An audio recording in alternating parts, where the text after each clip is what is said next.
Hello, everybody, and welcome to episode 4 of the On the Pitch podcast. I've got my guest, Dave Aronberg, here. Dave, how you doing, man?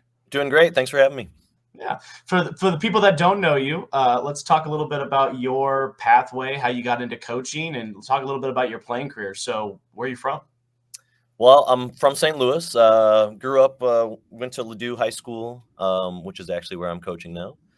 So I played soccer. St. Louis is pretty big in the soccer scene. When I was growing up, because I'm a little bit older, our club options weren't as much as what they are now. It was select soccer, and I played multiple sports, so I never really got into the club scene. Actually, I've never played club soccer. Oh, So I played high school all the way through. Also played basketball. Those are my two passions. Um, Went to Wash U in St. Louis. I walked on to the soccer team there. Played for a year at Wash U, and then pursued other endeavors. I stopped playing soccer after a year at Wash U. When I graduated, I went back to Ladue to teach and coach. I actually used to coach soccer and basketball. So I was year-round coaching. I started as the JV assistant and worked my way up to varsity head for soccer. I've been the head coach of the boys since 2011 and the head coach of the girls since 2014. Oh, actually, switch those. Girls were 2011, boys was 2014.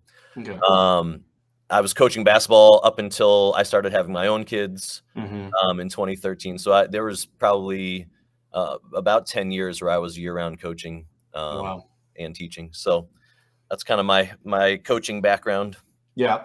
Talk about that Ladue team back, because obviously Ladue is known now from what you've done and the kids that you have. You guys have won, I think, what, 10 district championships in the past 12 or 13 years, something crazy like that. And now you've won a state title, which congratulations, by the way. That was huge. We were all rooting for you, and on the Twitter sphere, the people that are the big into soccer Twitter in Missouri, we were all kind of like, "This is our guy. Like he's got to do it."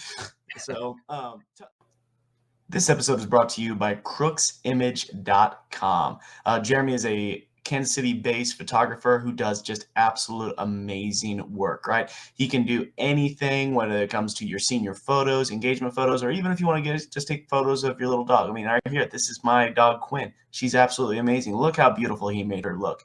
He does an absolute amazing job. Again, he actually did our wedding not too long ago, and I can't tell you how amazing those photos are. He's right here in Kansas City. He's willing to meet you anywhere in this area. Again, that is crooksimage.com. Local guy who's doing local work and is just absolutely amazing. Again, crooksimage.com. Now, let's get back to the pod.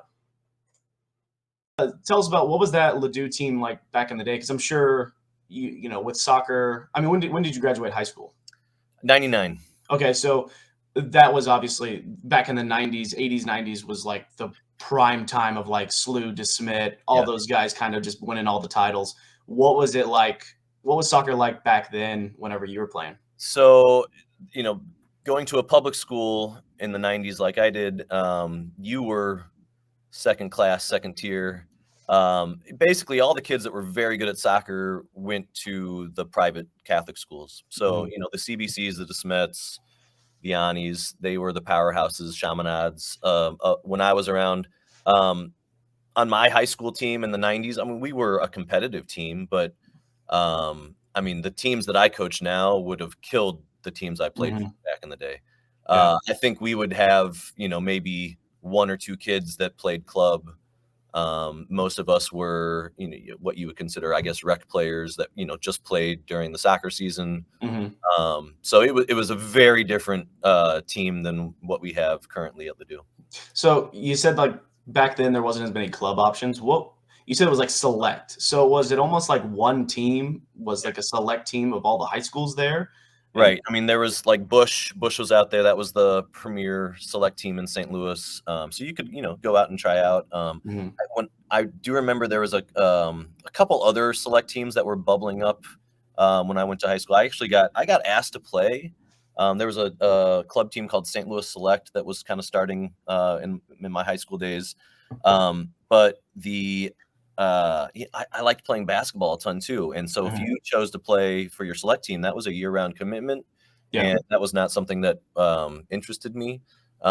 So yeah, but now the landscape, shoot, there's 100 different clubs you could play for in the St. Louis area. Oh, So yeah, the amount that you guys have, like, obviously, I grew up in Central Missouri. We only had like 2 club teams, and that's if you wanted to drive 30 minutes to Columbia, because I grew up in Moberly, so we were north, or you wanted to drive an hour to Jeff City to right. even just play competitive club. Like, we had our own little Moberly team. We called it the Moberly Storm, and we would go play, some lower end tournaments, but we wouldn't play any leagues in Kansas City or St. Louis. So the St. Louis to Kansas City and even Springfield, the resources that they have compared to even some of these other, like, I called myself a nomad, being in the Central Missouri earlier, but like there really isn't much for soccer, for competitive club for that, like literally that highway, that 64 highway or 65, what are the highways, 64, whatever it is. There's 64. literally no club soccer, unless you go to Columbia or Jefferson City. And even them, like, they only have like one team for high school boys on. Yeah, and St. Louis is unique too because even before the club scene, we had a really vibrant CYC, which is Mhm. basically church rec league. Yeah. But back in the day, CYC was super competitive. I mean, if you look at professional players that came from St. Louis, they all played CYC soccer. So we had this really big network of parochial Catholic schools that were Mhm. feeding into soccer because for some reason all Catholics play soccer, and and so like I'm also Catholic, but just so, it fits. those Catholic schools then, Mhm. kind of fed into the club system, like, it all just kind of, rolled into one in St. Louis. Yeah. And I think that's a main reason, like probably why they had such a leg up and also why they have the history and the titles that they do is because they basically cornered the market of soccer in St. Louis and really in Missouri for the almost 30 to 40 years. And now you can kind of notice that that's not it anymore. Yeah, There's I mean, so the big thing that's changed in my years coaching, so I started coaching in 2005, this is 20 years now of me coaching at Ladue. Mhm. Um, the private schools had a death grip on the talent back in the day. So, again, like, we would have a kid that played club. And now when we go and play the CBCs and DeSmets of the world, they're still very good and Mhm. they have Yeah, great yeah. talent. But like we also have kids that are very good and on very highly competitive club teams, and so the talent has dispersed over the public area, the public schools a lot more Mhm. than when I first started coaching.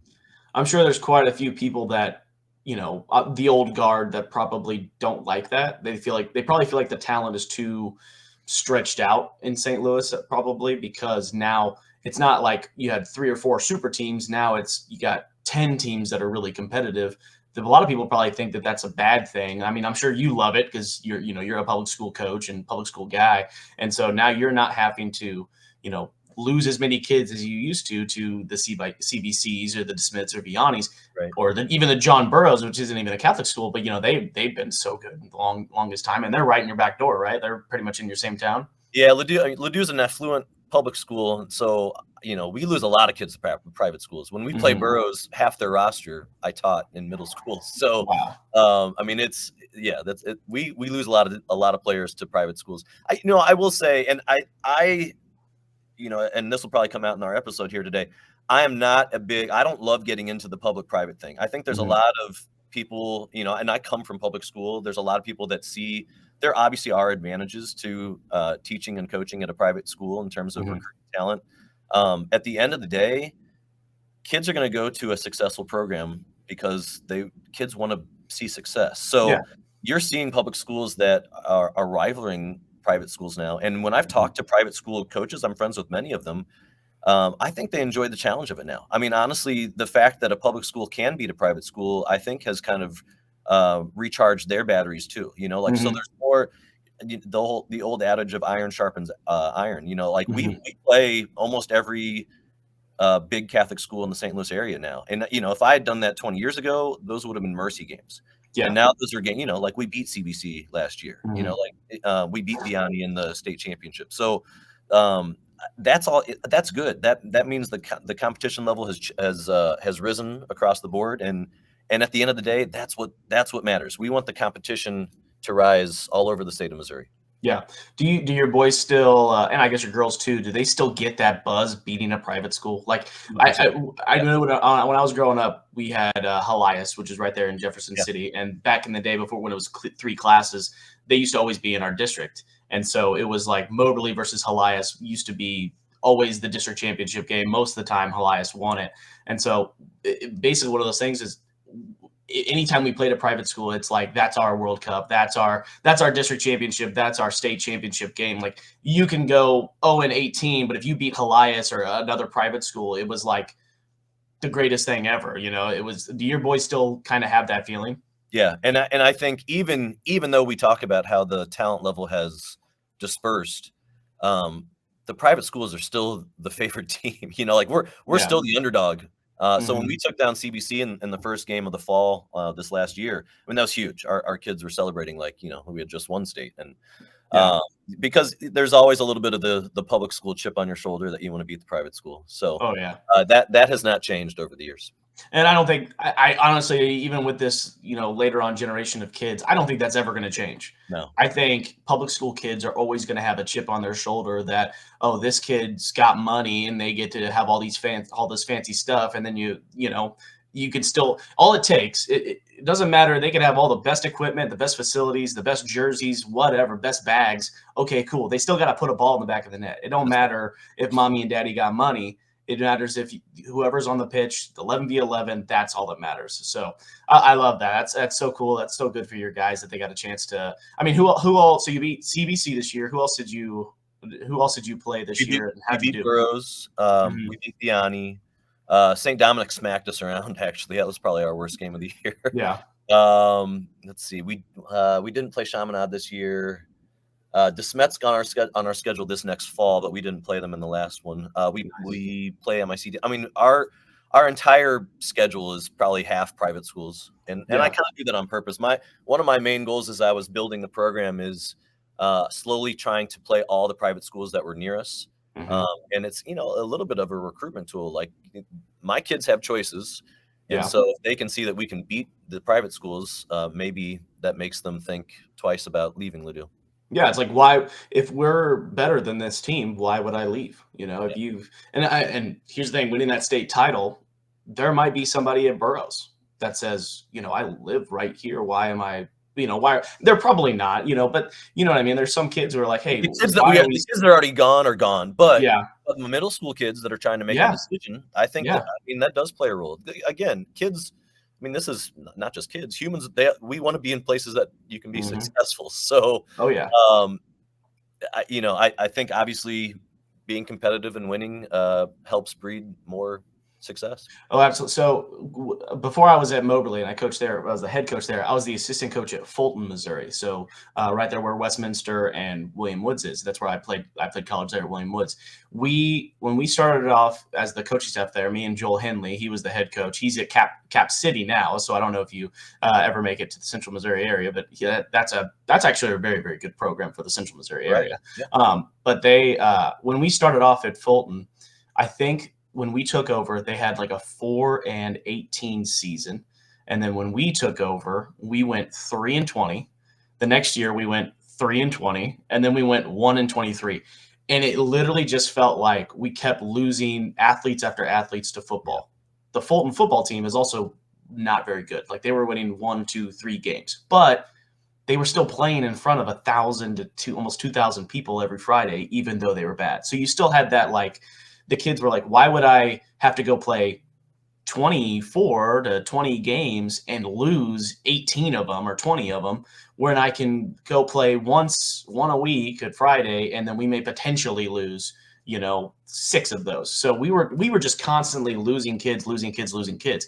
We had these two stud freshmen come up. One of them, he was from Rwanda.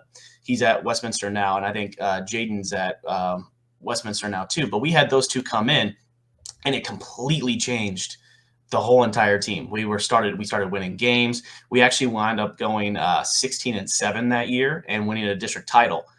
And you started to notice like the whole entire town started kind of circling around that. Oh, soccer's good. We can go watch them on Tuesdays and Thursdays. And we started getting kids that were gonna play football started to come over and play for us. So that smaller school kind of stuff, we're not battling with other schools.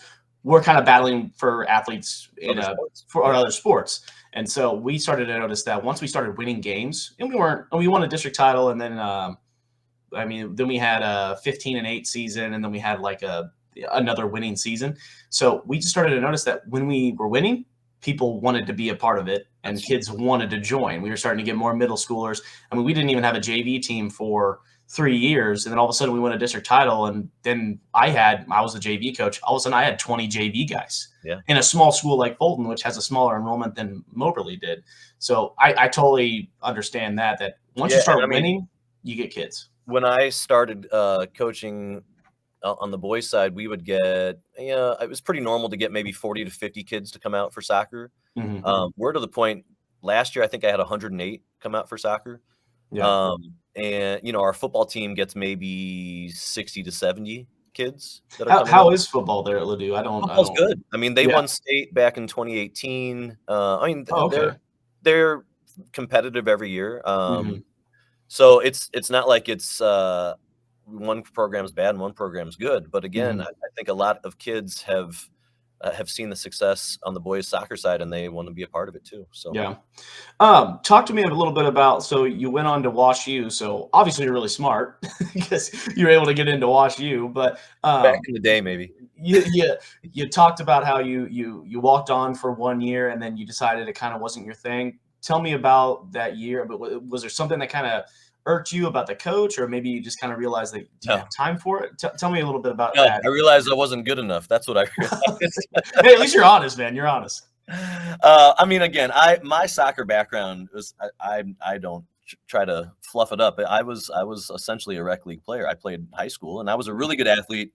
Very fast. I had very good soccer IQ. But technically, I was not at the level. And after a year, playing for a year at Wash U, that was pretty apparent at that point. That it was not in the cards for me. But I still enjoyed the game. The Joe Clark was the coach at Wash U, great guy. So there was no big thing that happened, no big ending injury or anything like that. I was not good enough to continue my playing days there. Yeah, I get. I mean, we have this last year we had a boy at Moberly that was really, really interested in Wash U, and I kept telling him, I'm like, just because they're D3, that doesn't mean they're D3 athletes. The guys that go to Wash U, the guys that go to Chicago University, those are Division I level players. They're just super smart, and they're going to become doctors as well.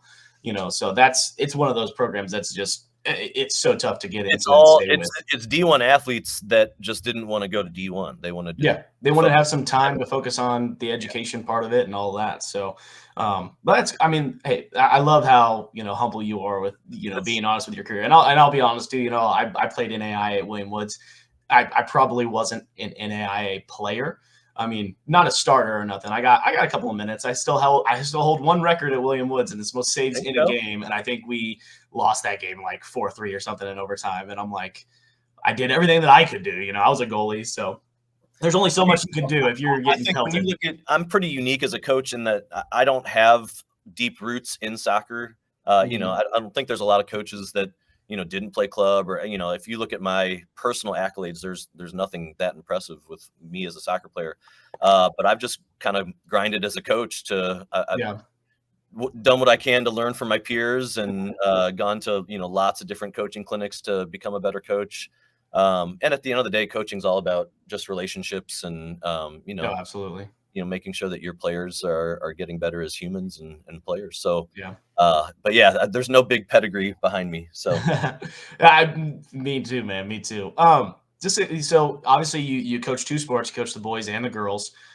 You've been doing that now, you said, for about 20 years is what you said you've been coaching with it? 2005 is when I started. You're a married man. You've got 3 kids. How do you manage? Because not also do you do this, you also do the St. Louis Best 11, right? And that is blowing up all over Twitter. I mean, I think everybody at Kansas City, Springfield, and even Central Missouri is like, how do we harness this same thing that they're doing and try and do it here? So I want to kind of get your opinion on how do you manage, coaching for over 20 years, being a father of 3, husband.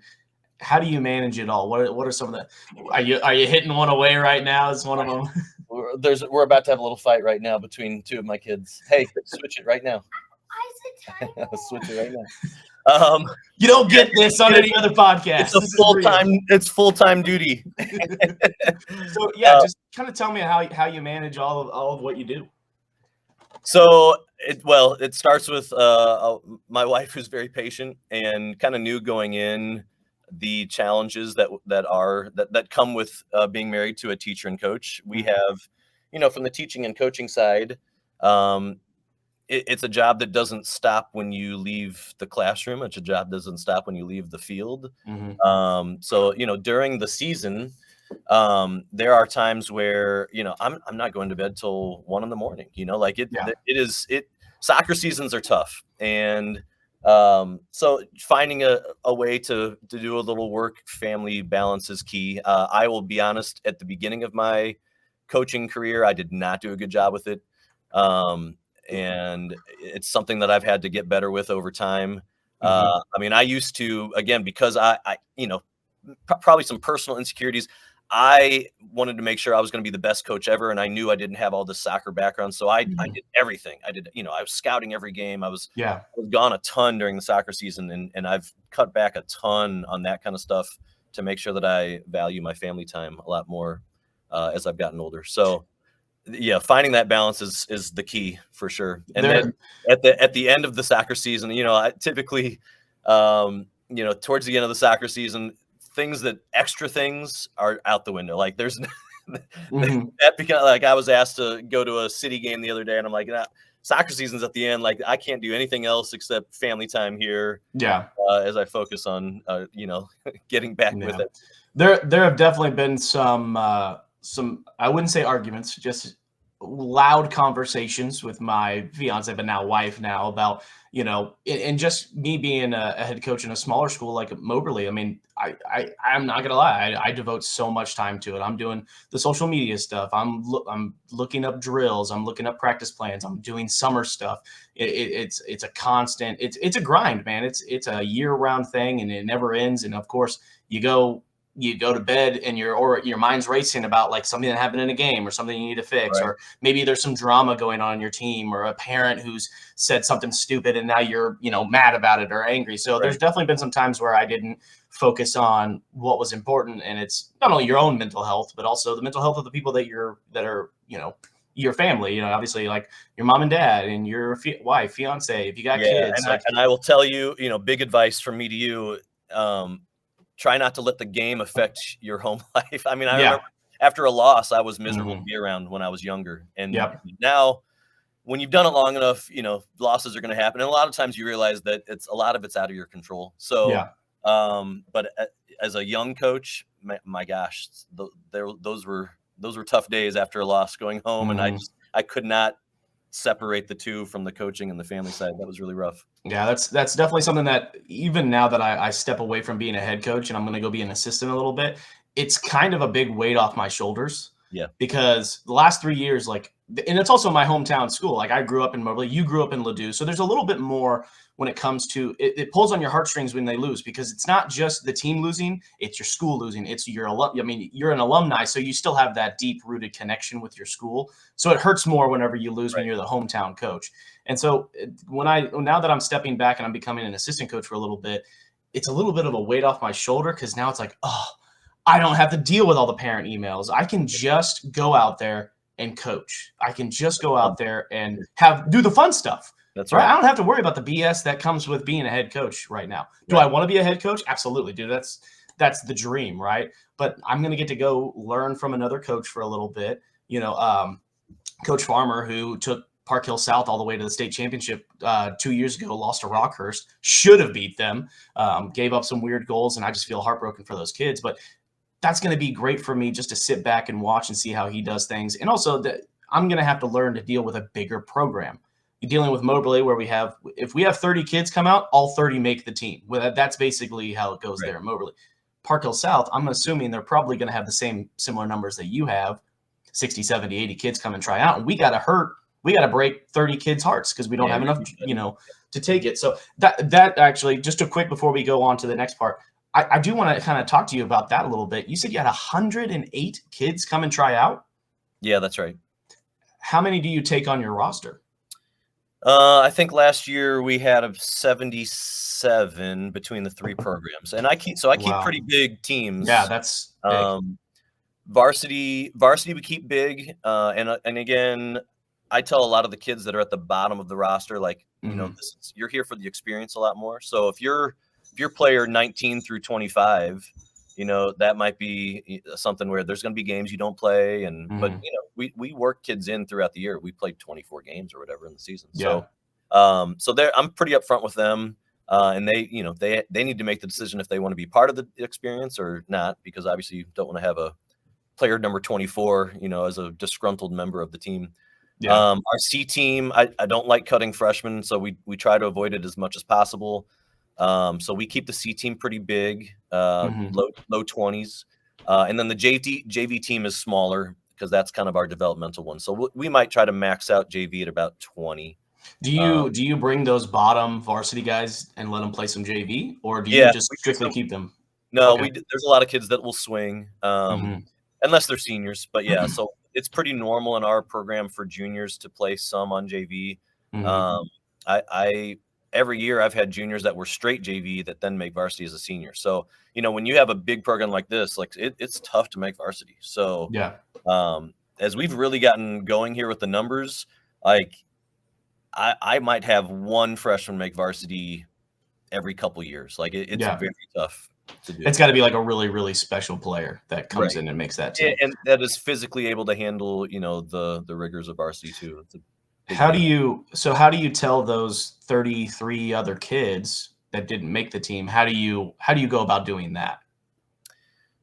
We talk to every kid. So at the end of tryouts, all 108, we have a quick little one-on-one meeting, or the coaches with the kid, and You we have a talk. one-on-one meeting with every single kid? Yep. How do That you have a that's essentially a practice. That Yeah. literally, Yeah. we do about 30 minutes of soccer, and then the other hour and a half is us talking to the kids. So Okay. and we tell the kids that didn't make it, what they need to work on, and then I also communicate with the parents. I've been in, back in the day, 2018, I got sued over cutting a kid, so I have some experience in the What? yeah. Wait, hold on before we go anywhere else. I mean, you got sued, so legally, tell me what you can, I guess. What happened? Tell me about this.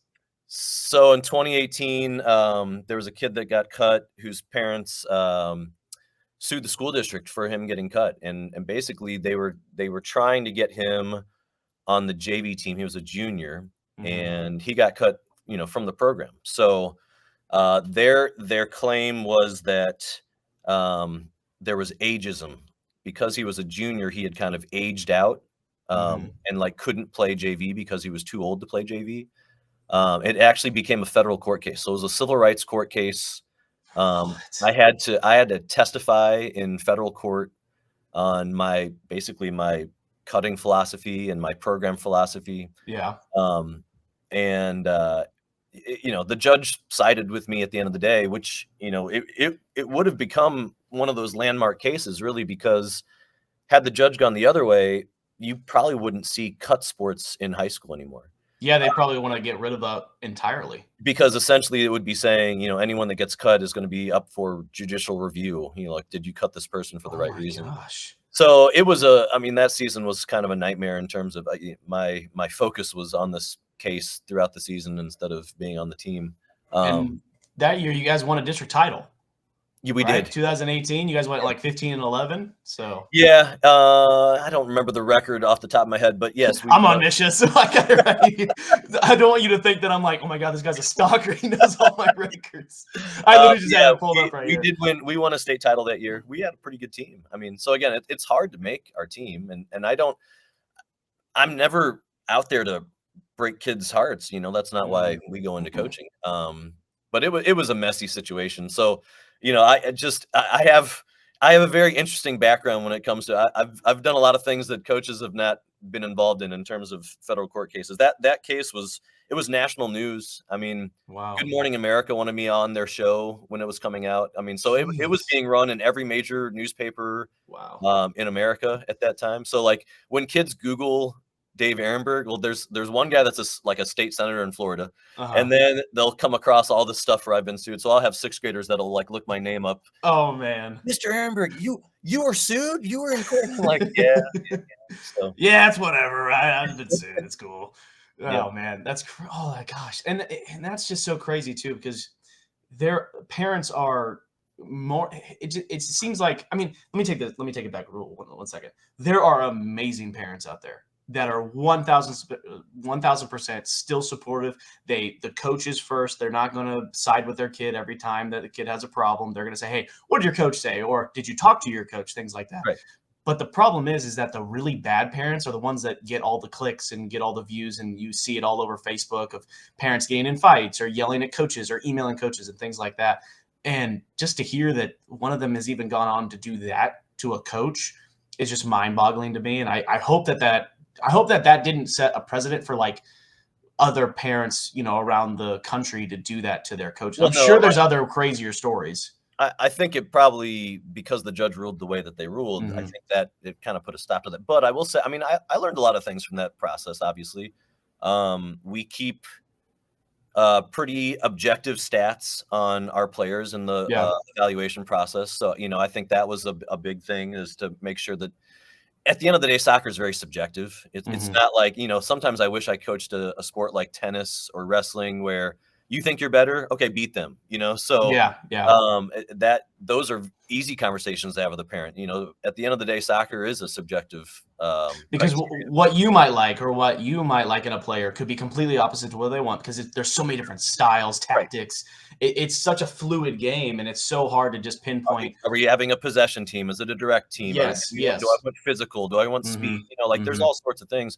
So it's not cut and dry. The other thing I actually learned though from that experience that I would talk to any young coach about is I've actually leaned into communicating more. I think, not that I was a bad communicator before 2018, but after that experience, I really peeled back the onion a lot more with parents. I probably over communicate. Mhm. I break down the process to parents before our tryouts, like in a 3-page email. And I will Yeah. tell them, here's what we're looking at for varsity. If you are, a senior, here's what you can expect. A junior, a sophomore, a freshman, like, so I'm very clear and transparent. And I think the more you can do the work up front, you have less to do on the back end. So Yeah. I actually tell all my parents now at our parent meeting, if you have playing time complaints, I want you to come seek me out. And I think a lot of coaches Wow. do the opposite, where they put a little stiff arm, like, don't talk to me about playing time. Yeah. I'm the exact opposite. I would rather you talk to me about playing time, because a lot of times there are misconceptions on why a kid might not be playing, and I will tell you the rationale on why your child is not playing as much. So, like, the more open and transparent you can be, it Mhm. leads to a lot less problems. Yeah, obviously, whenever I give like the 24-hour rule, so obviously, like after a game, Right. do not talk to me for 24 hours, win or loss. I don't care how the game went. Don't talk to me. And then if it has anything to do with playing time, I don't want the parents to email me or talk to me. It needs to come from the player. The player needs to come to me first because this has happened a couple of times where I've talked to a player, and usually what happens is it's a great conversation between me and the player. The problem is if they skip me and they go straight to the AD, or even if they go straight to the parents, just straight to me, and I haven't even had a chance to talk with the kid, I may not even know the kid's upset. I Right. may so you're blindsiding me but instead if they come to me first and the kid and I have a conversation, then it usually it I'll tell out of the 10 situations that I've had to do it, 9 of them went super positive Right. Well, and because I've had the experience where the parent's upset, but the kid is not upset. yes, So, yes. Yeah, there's I've had that too. Exactly. but I've also found too, and I agree with what you're saying. I just also think that parents are going to be upset whether or not, we can't control that. So Mhm. I have found that if you can talk about the issues with the parents as quickly as possible, and so it doesn't fester on the sideline, and then that parent starts talking to another parent, and then it Yep. turns into this big thing. So I really just try to deal with the issues as quickly as possible to diffuse them. Yeah. So, dude, I didn't even know you got sued. That was so freaking. It wasn't cool, but it was a great. That's just crazy to me Don't that worry. would happen. So now it makes me realize that any issues I've had with a parent, it's not as bad as what Dave had to go Yeah, through. right. So let's get here to the main topic of what I wanted to talk to, and this is something that I think nowadays you are kind of more well known for, at least on the X or the Twitter sphere, right, with all those coaches, because you are a very big vocal advocate for your system and what you want to do for. It's just not for soccer; it's all Misha sports, right? You want to change. You want to change things. You want to make things better, and you want to make it more. I want to say competitive but also equitable, in the sense that, like, there are too many schools that are way or that are really big just because of the area that they're in, and they're just not competitively where they should be, right? And so you've got a system, and obviously for the people that don't know you or don't know your ideas, can you kind of explain it a little bit, and then you and I can go more in depth and kind of talk about each little part? Yeah, so the main gist of it is, I think there needs to be a paradigm shift with how we do classifications. And obviously, I'm coming from this from a soccer perspective, but really, like you said, this would work in all Misha sports. Mm-hmm. Currently in soccer, so I'm going to use soccer as our example since we're soccer coaches here. Soccer has 4 classes. 1 is the smallest schools, 4 is the largest schools. Your classes are all based off of enrollment. All right. So the perception that basically the more kids you have at your school, the better your teams are going to be at soccer. All right. Mm-hmm. You and I both know that's not true because there are tons of demographic factors that are going to play a role into how good your soccer team is going to be. Private schools, Misha rightfully noticed that private schools have an advantage. And so you could be a really small private school and beat these huge public schools. And so private schools now have a success factor where they are bumped up classification systems if they do well in the playoffs. Now, there are major problems with with how they are doing the success factor with the private schools right now, but at least the theory of it is correct. If Mm-hmm. you are John Burroughs was winning state in class 2 like it was a joke. Well, they get bumped up all the way to class 4 and now they're competitive. And now, I mean, they're still going to state in class 4, Yeah. but they're not just destroying teams at the Mm-hmm. class 2 level. So my idea is to take that that idea of the success factor, but apply it to all the schools. So it wouldn't just be for private schools. You have public schools that would be in the mix too. Um, and instead of doing the system where you have, if you win districts or you go to state, you're getting a certain number of points and you're bumped up for 6 years. You go year to year, you see how good your team is that year, and you're put into a class that year based off your team's success. So the whole thing about, well, we had a good senior class and they're all graduated. Now our team is bad. Okay. So again, the year that your team is playing, you're going to be put into a class based off of your team's strength that year. The end goal really is to make sure that teams in the playoffs are playing at the correct level. And so when I look at the club system versus the high school system, and in St. Louis, there's a big arm wrestle between high school and clubs. Clubs do a great job of getting teams into their right level. So, if you are an academy team, you're going to be playing other academy teams. And Mm-hmm. so the level of play is going to be very competitive. In Missouri, if you look at class 4, there are a number of games that have these crazy 14-0 mercy games in the playoffs that should never be happening. You've got teams that are poorly classified, both too high and too low, that are leading to a playoff system that at the end of the day is nowhere near what it should be in the state of Mm-hmm. Missouri. And really, Yes. my idea, I was just pulling up the districts and looking at some of those. and so my idea really is not, I think Misha they've always focused on who's successful. So they have a success factor. They have nothing to help out teams that are unsuccessful. Mm-hmm. So, I'll use an example, and I've used this one before. We had to play Hazelwood East in our first game in the playoffs in the boys' season. Population-wise, Hazelwood East and Ladue are close for enrollment. Soccer-wise, we are not close in talent. Mm-hmm. All right. So Hazelwood East gets blown out by Ladue. We mercied them 8-0. All right. They had some kids with some skill, but they Mm-hmm. were, at the end of the day, they're probably a class 1 or a class 2 team. And Okay. had they been put in the correct classification, I think they could have seen success. And so it kind of goes back to your point when you were coaching at Fulton. If a school like Hazelwood East sees on their schedule that they actually have a chance in the playoffs, they might be able to recruit more kids to actually join their program and then, Yeah. bump it up. So I think it's a win-win for teams that are both at the top and at the bottom in order to compete at the level that their team should be competing at. Yeah. So when we were at Fulton, I mean, we went 3-20. We were losing to all the Class 1s that we were playing. So it's like we were at that Class 1 level, but we had to go play a district that had. I mean, that was when you said Chris Miller is a good buddy of yours. He was still at Southern Boone, and they made it to a state championship, I think, the year. But they had to play us in the first round of districts. We lost I think we lost 8-0 or 7-0 or 6-0 or something like that.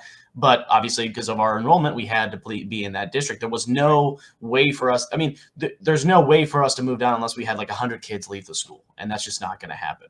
Right. Yeah. And so I guess one of the things that I think, so what you're saying is basically, yes, we have something for the teams that are being successful, but there's nothing for the guys that aren't being successful. There's not like. Well, and not just, we don't even have a good system for the teams that are successful right now because it's only private schools. I mean, yeah. And again, I've made, sometimes people hear this argument, they think I'm like trying to stack the deck for Ladue. Like Ladue has won 10 of 12 districts in Class 3. Yeah, you would be Class 4 no matter what. We would be Class 4. And like, I know at the end of the day, that's going to be much harder for us to be successful. I mean, and especially if you're putting the best teams in the highest class, but the idea should be, or the goal should be, competition. So if you put us with other Class 4 teams that should be Class 4, would those be competitive games? Sure. So, and that's what at the end of the day, I think that's what MSHSAA should want. MSHSAA should want there to be, you should be able to look at a bracket for Class 4 and not know who's going to win. You should be able to look at Class 1 and not know who's going to win. I can tell you right now, when districts come out in the fall for Class 1, I could give you 3 schools that are going to win in Class 1. Yeah. And it's going to be one of those 3 schools, hands down. I mean, it's not a competition. So when you look at a lot of these playoff systems, when you look at the winners of these playoff systems, it's like a foregone conclusion for most of them, and that is not a beneficial for our kids. Yeah, we did for the girls' district championships and things like that. We did predictions, and I think I predicted out of the 8 districts for Class 2, I think I predicted 7. Yeah. Because it's just who's going to win already because of not only just because of their records, but their area. I mean, like Clayton won state for girls. Clayton's a really good area. You've talked about Clayton in other podcasts or whatever. That should Clayton boys, they won state in girls and boys this year, right? Yeah, they completely swept Class 2. They shouldn't be a Class 2 school. They should at least be Class 3 on talent-wise. Child for this. Again, a smaller public school, but demographically has a ton of soccer talent. They swing well above their population size. I mean, they're knocking off good Class 4 teams on both the boys and girls side. So, when you get to the playoffs and all of a sudden a Clayton is playing, some St. James or something, like that's not a fair fight. Yeah. That is not. No, yeah, you're right. Throw out the population size. Like that isn't talent-wise. That's not a fair fight. So that's why one of the beauties of, I think, my plan is it is not anti-private school. It's not anti-public school. Like it's not rural or urban. It's good for all the areas because it gets at the core, it gets how good your team is playing against other teams that are at your level. Yeah. So I love that system and love the idea of it. I really do. I still think in the back of my mind, I think very to my college days, and not every college team makes the playoffs, like the conference tournament.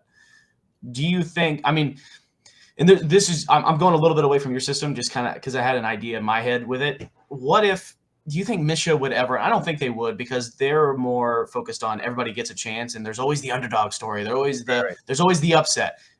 I don't know if you looked too much into all of the district tournaments this year for girls. Not one single eight seed won a game. Right. Every single one of them either got blown out or like they lost by like 4 or 5. Basically, every single game was pretty much a mercy rule. if not 3 or 4, because the first seed probably took some girls out and was like, hey, we're going to rest because we're in the district semifinal already. Every single one of those, and I think every single 7th seed lost, and I think every single 6th seed lost. There might have been one 6th seed that lost, but it was like I think it was more of a St. Louis where like there was like a packed district and anybody could have won it. Like one of the ones that you were in, something like that. We had a district 2 years ago on the boys where we were the 5 seed and we ended up going to state that year. Yeah, now, that was a weird system. We had a lot of other factors in that team. But well, I'll say it, the boys this fall, when we won our district title here at Moberly, we were the 3 seed. We knocked off the number 2 and we beat the number 1 in the district championship. So it does happen. Where you're going with this is, does every team qualify for the playoffs? Yeah. Question. So I would agree with Misha that I think every team has a chance. So to me, what you're looking at shows me that those teams are not classified. Yeah, they're not classified in the right place. If you're an 8 seed in a district, you're probably not where you should be. So again, if you classified teams based on how good they are, now you're going to see some 8 seeds knock off a 1, potentially, because the delta between the best team and the 8th best team, when they're all classified by how good they are, is not going to be as great as how you have it right now with our classification system. So I think like in Illinois, maybe in football, they do a system where you like not every team qualifies for the playoffs. To me, I think I would want everyone to qualify for the playoffs, but you should qualify at whatever classification you are. Yeah. So let's say I give you a magic wand, right? You get to change Misha tomorrow or for the fall. And how would you go about? So the big thing, I guess, would be when you talked about classifying the schools by how good they are that year. You're because I'm trying to be benefit of the doubt here. You're going to get some coaches that are going to cheat a system. They're going to say, hey, we're going to be bad. We should be class 2. And then they wind up, funneling through and just beating everybody. How would you go about making sure that the classification is fair and is correct? Like, would you base it on the last season's record, or because you're not going to base it on what they did 5 years ago because those kids are gone, right? Because I think that's also kind of a little bit unfair to private schools. I really do. I think that if there's 6th, 7th, and 8th graders that are going to have to play class 4 just because they had one group of parents who paid for all the club stuff and they were really good, and these parents aren't doing that, right? I mean, I've talked to the Duchesne coach a bunch about this. And the girls, they won, I think, 5 state titles in a row. And then they were bumped up to class 3. I mean, and Duchesne was good, but they weren't maybe class 3 good. Yeah. And they were stuck in class 3 for, 6 years. Yeah. Kids who were in 6th grade are being punished because of something that happened before they were even in high was school. The same way. Principia was, kind of over their head because of their success in class 1, so the 6-year cycle is really, really bad. Yeah. We talked about that at the Mission Advisory Board, and we had kind of talked about bringing it down to 4 years, based it on, okay, if you're a freshman, so it's basically like a freshman year, like a freshman through senior year, that's what it's based on, right? So I'll answer your question. If I had the magic wand, it would be the season that you are currently playing. So the whole thing where the coach says, oh, we're going to be bad. Well, no, like it's based off of the MPR. So we have a Missouri Power Ranking. Okay, so you wouldn't classify districts until the end of the season. Correct. And Misha would actually, if Misha played their cards right, they could actually make money off this. I'm telling you, could. There would be excitement over who's where. Right now, when districts come out before the season starts, I think that's the dumbest thing that Misha could do.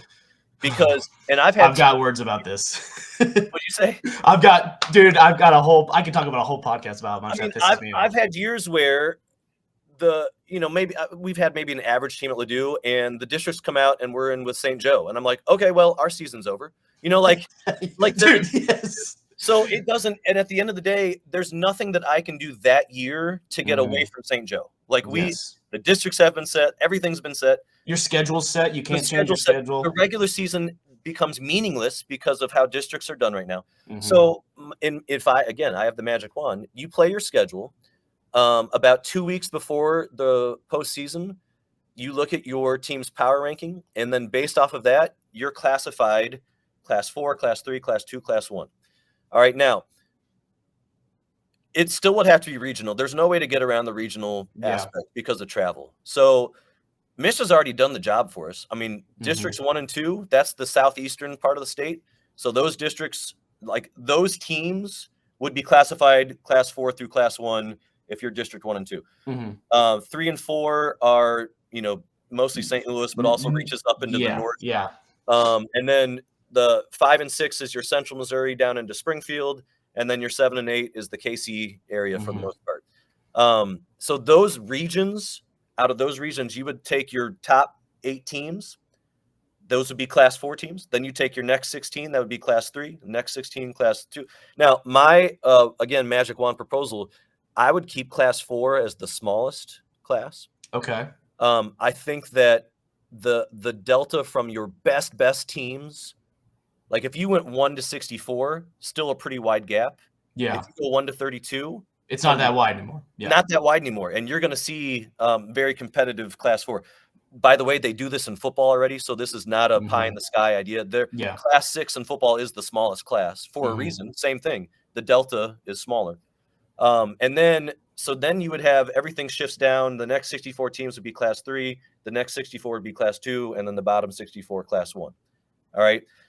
If you want to have some sort of classification reveal show by MSHSAA, you don't think kids would we would NCAA, like an NCAA selection show? I mean, holy cow. Throw ads on it. They could throw tons of ads, and that's how they could make money. And, oh, my and God. Again, that's such a great idea. I didn't think about about that. The thing is, at the end of the day, and what I've really tried to talk to, I'll be honest, not all coaches agree with this plan. Now, I would say most coaches like this, but you do have coaches who are successful in this current system who would look at this and say, well, shoot, that will bump me up to Class 4, and we're not going to win as many state titles. Well, that's true. Yeah. But at the end of the day, the paradigm shift should be the feather in your cap should be making Class 4.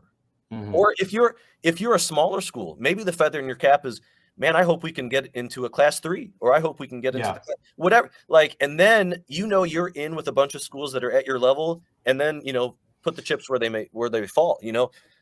So at that point, maybe you're not going to win as many districts as you have in the past. Maybe you're not going to win as many state titles, but you're going to have super competitive games, and it should be something that your community is really rallying around. Yeah, I do know, and that's kind of the idea that I had with, oh man, if not every team makes a district tournament, teams would be pumped just for qualifying. Like that would be a trophy in itself. That if let's say we kept the classes the same, but instead of 8-team districts, it's 6 teams. So you're basically battling to try and have a better season than the bottom 2, so you can make it into the top 6. Because I know teams would get pumped up for that. Sure.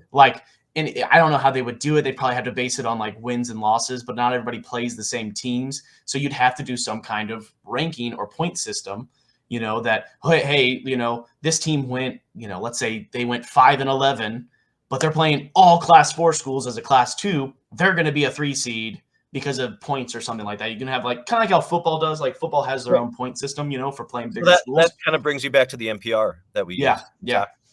Now the other thing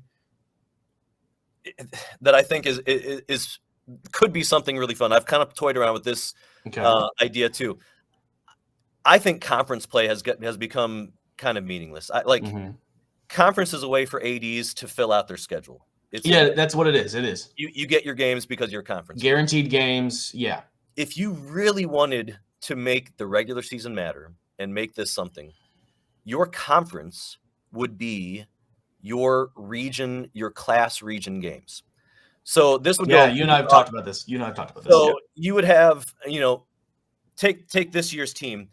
We were Class 3 and we were in District 3. We would play every Class 3 District 3 team, and we'd play every Class 3 District 4 team. So there's 15 games right there. All right. You now have a table. You have the standings. You don't even need a seed meeting at that point. So at the end of the regular season, you've played every team in your region, and then you go from there. You could then, from that system, you could have promotion and relegation, and so you wouldn't have to even use the MPR. Once you get teams into their classifications, you could bump teams up and down based off of that schedule. Now, I think ADs would get on board with that because, again, you have a set schedule right there. You've got 15 games right off the bat. And I've talked to places, in rural areas that really struggle to fill out a schedule. I was talking to the Hannibal coach. It is a nightmare for Hannibal to find games. Well, he's in our conference, and now our conference is folding. like the Moberly one, I mean, and they're screwed. They've got nobody up there. Super hard for them to find games. Well, so that you have your games then, and then it still allows you to find other teams. Like that's only 15 games, and you want to play 5 other games against local rivalries, or for Hannibal's case, they could cross the river to Quincy and play the Quincy teams. For us, like if Clayton isn't in our class, like we would play Clayton because they're a big rival. So it gives you some flexibility still. But then you have your regular season matters. And again, everything that MSHSAA does right now, the regular season is like totally meaningless. And it's like, what are we doing? Why are we playing all these games that have no purpose, all right, for the future? So one of the things I really liked that you talked about earlier on, and just because it grinded my gears all year this year, is the districts coming out right before the season starts. You know, you don't even know who's going to be in your district. You don't know, because obviously St. Louis, you guys know where you're going to go. You're in St. Louis. You know, all the teams are around you. You're within 30 to 40 minutes of every team that you could potentially play if you needed to add somebody extra, right? The rural Central Missouri schools, it is a wild west on who the heck is going to be in our district. So perfect example is what happened to us last year with the girls, and then this last spring. We got thrown into a district where we went west. So Moberly, just north of Columbia. Right. We're a little bit northwest-ish. At least if I look at the MSHSAA map, you go right down that highway, and we're just slightly to the west, right? We're a little bit closer to like Boonville, Marshall. So we got thrown into a district last year. This is the one that we won with the girls. We had Father Tolton in Columbia. We had Marshall, Boonville. We also had Excelsior Springs. So we went, that's 2 hours away from Moberly, by the way. It's where my freaking wife is from. So 2 hours away. We had Odessa, we had Knob Noster, and then we had us, and then we had one more. Kirksville. So that's way up. You got North Kirksville all the way. No, Kirksville wasn't in that one. That was the first year that I was here. But that we also had a district where Kirksville and Helias were in a district. That's literally almost 2 hours away from each other in a district tournament, in a regional tournament. That's not even the same region. That's literally two completely different regions. I think part of my magic wand. Oak Grove was the other one. Sorry, Oak Grove was the other one. And those are almost Kansas City schools, right? I mean, they are. I mean, they're literally Oak Grove is 15 minutes away from Blue Springs. So magic wand, MSHSAA would have to really. You're not going to. No system is going to be perfect for geography. There are going to be it doesn't matter what system you have. Hannibal's going to have to travel because there just aren't schools near Hannibal. Like that's the bottom line. You know, Poplar Bluff, they're going to have to travel. They're on an island. But MSHSAA would have to do a good job of figuring out regions. All right, what are the teams that are in the southeast? What are the teams that are in the northeast? You know, et cetera, et cetera. Once you do that, though, once you figure out the areas, then you can just classify in your region, and it should take most of those geographical issues out of play. Yeah. But just to finish my point there, we had like Oak Grove, all those west schools, and then kind of some central west-ish, Central Missouri, basically. We played Knob Noster, we were the number 1 seed. We played Oak Grove, and then we played Father Tolton in the district championship, right? So that worked out for us. So what I did is this last spring season, I said, okay, let's get Oak Grove on the schedule, and let's get Pleasant Hill as our first 2 games because we're going to be going west. And I was like, we went west last year. We're probably going to go that way again. So let's get those 2 on the schedule. I mean, Pleasant Hill was really freaking good. I think they went Final Four this year. We lost to them 3-0. They're really good, right? And so I was like, okay, that's going to be a really good test for us. And then we'll play Oak Grove, who we played last year in districts. We wound up winning that game this year. So I scheduled that because of last year. And then districts came out this year, and we went east with St. Charles West, Orchard Farm, Winfield. And so I was like, well, shoot, those Oak Grove and Pleasant Hill games don't matter now, because a lot of times you're working on a 2-year cycle. So so now they're going to play them again next year. And both those games, unless they go west, it might work out for Chris, who's the new head coach there now. It might work out for them, and they might go west again.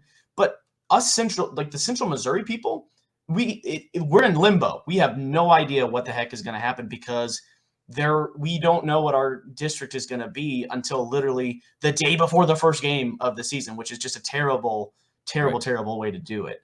So go ahead.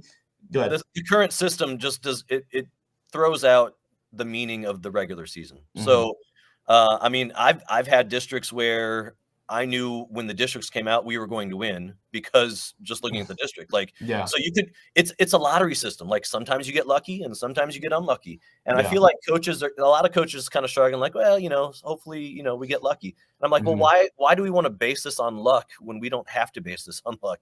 Yeah. That would be my thing. Like, let's take luck out of the equation and let's actually make the regular season mean something. Yeah.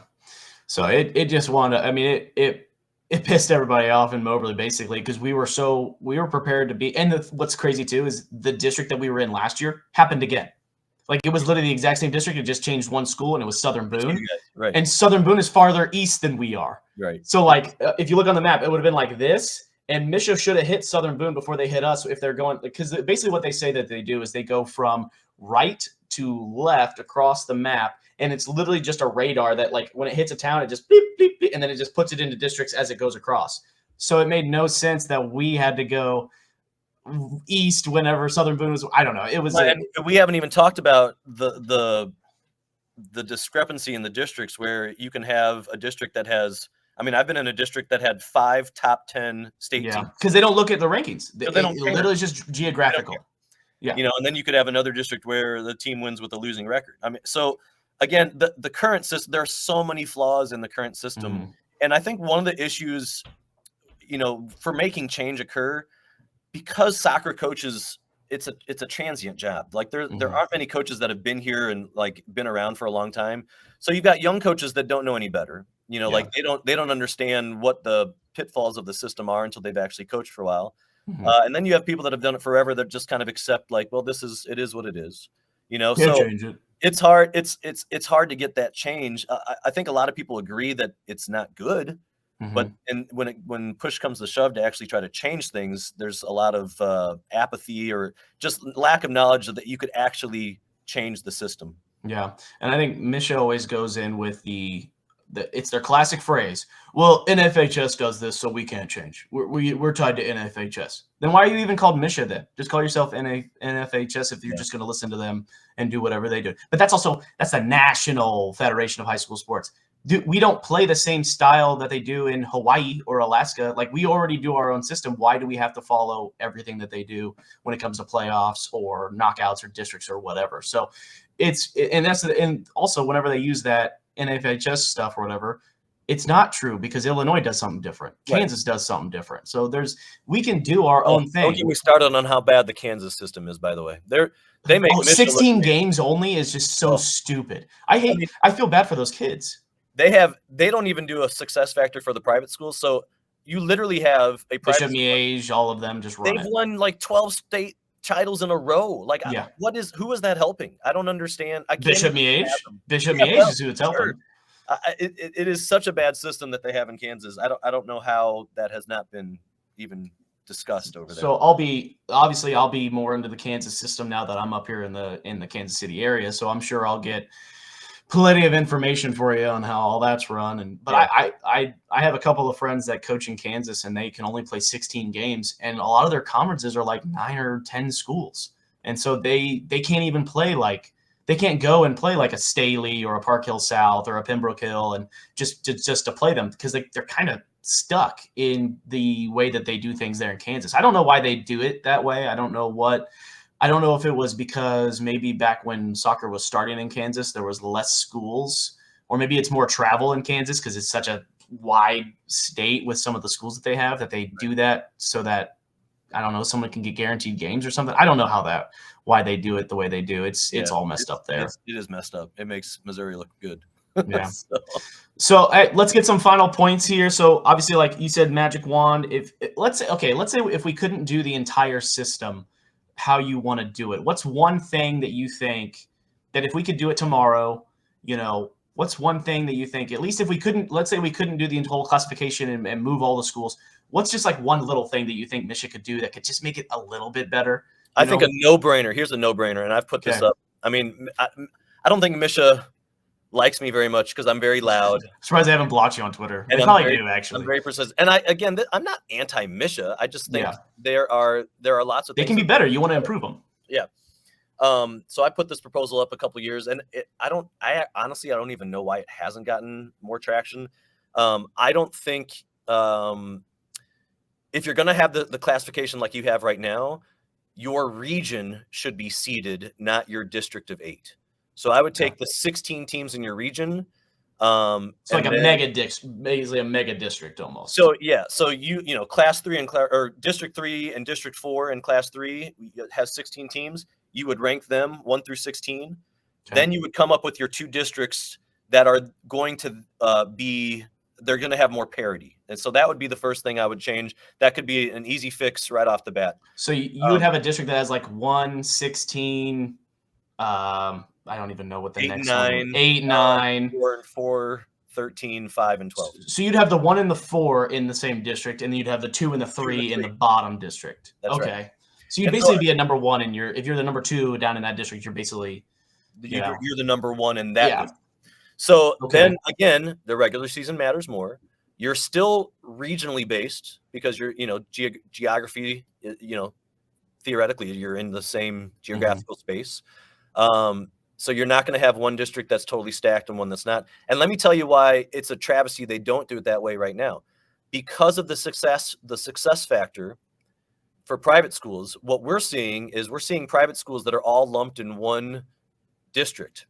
And so I'll take St. Joe, for example. St. Joe for many years was in a district with Nerinx and Koryezu and, blah, blah, blah. So they had one districts, which then moved them down to class 3. Now, if there's any sane soccer coach that thinks that St. Joe is a class 3 school, raise your hand. They were so good this year. It's still crazy. It should have been St. Joe versus Koryezu in the class 4 final. Like that, that would have been an epic Titan matchup. But because we don't have balanced districts, St. Joe hadn't won districts, which meant they weren't accruing success points, which then pushed them down to class 3. And then you have a downstream effect that now all these class 3 teams are kind of screwed, that St. Joe is in our class for no reason. Like they shouldn't be a class 3 team. So that there are real ramifications for the system that they're using right now that make it very unfair for a number of schools. Yeah. Well, Dave, man, that was awesome. Thank you so much for. We got in the weeds. I don't know how long listeners are going. We kind of high school soccer to enjoy this episode. Oh, I know. I mean, I've got some diehard people that do listen to the whole thing. Actually, I'm doing pretty good. I've got 38% of people still watch all the way to the very end, which is very uncommon for most hour-long podcasts. So, but hey, Dave, let's do this again sometime. Let's get you in sometime in the fall, right before season starts. We can kind of talk to you about like a preview of the fall season, how you're gonna come back and defend your state championship. Well, and I've said this to other people in other places. Like, I still think my legacy at the end of the day is going to be changing MSHSAA. Like, I love coaching and being successful as a coach. That's all good. That's well and good. But at the end of the day, if I can say that I helped make MSHSAA more competitive, that would be the feather in my cap. And I think, coming on a podcast like this, I'm hopeful that people in mid-Missouri are listening, like coaches in mid-Missouri. Like, the more coaches that can hear the message and see like what's wrong with the system and we can change it, because at the end of the day, MSHSAA works for the schools. So if we can get more schools on board with change, we can get change. So that's my hope. And so if you're a coach that wants to reach out to me, at Ladue Soccer, just hit me up and I'll talk your ear off. So yeah, I was gonna say, if you're not following Ladue Soccer on Twitter or X, whatever they call it now, you're missing out. So you'll get lots of postseason rants. I love it. All right, Dave, I'm gonna go ahead and end this. Thank you so much for being here, man. This was great. All right, thank you.